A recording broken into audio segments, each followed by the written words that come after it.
Hi friends, కాకరకాయ కారం పొడి చేసే విధానం.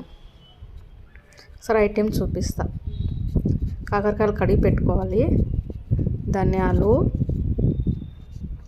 శనగపప్పు, పల్లీలు, కారం పొడి, కరివేపాకు, సాల్టు, జీలకర్ర, ఎల్లిపాయలు. బాండి పెట్టాలి. శనగపప్పు, ధనియాలు, జీలకర్ర నూనెలో వేయించాలి. చేదు లేకుండా ఉంటుంది, మంచిగా ఉంటుంది టేస్ట్గా. అవి ఫ్రై చేయాలి. అవి ఫ్రై అయినాక పక్కకు పెట్టాలి. Colour change. అదే నూనెలో పల్లీలు ఫ్రై చేయాలి.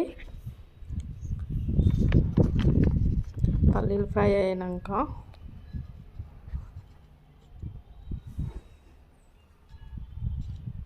కరివేపాకు ఫ్రై చేయాలి. కరివేపాకు ఫ్రై అయినాక పక్కకు పెట్టాలి. అదే బాండీలో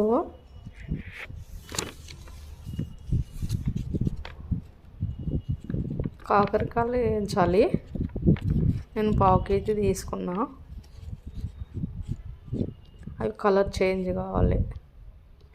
గోల్డ్ కలర్ వచ్చిన దగ్గర నూనెలో ఫ్రై చేయాలి. సిమ్లో పెట్టాలి. కలర్ చేంజ్ అయినాయి, తీసి పక్కకు పెట్టాలి. చల్లారాలి. మిక్సీ తీసుకోవాలి. మిక్సీలో ధనియాలు, జీలకర్ర, శనగపప్పు వేయించినవి మిక్సీ చేయాలి.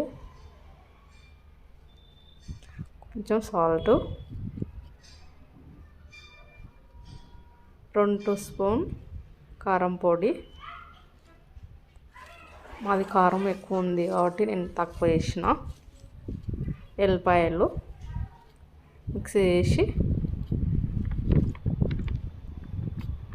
కాకరకాయలు మళ్ళీ మిక్సీ చేయాలి. బాగుంటుంది కారం కారం మంచిగా. కాకరకాయ కారం పొడి రెడీ అయింది ఫ్రెండ్స్. నా ఛానల్ ఫస్ట్ టైం చూసిన వాళ్ళైతే సబ్స్క్రైబ్ చేయండి.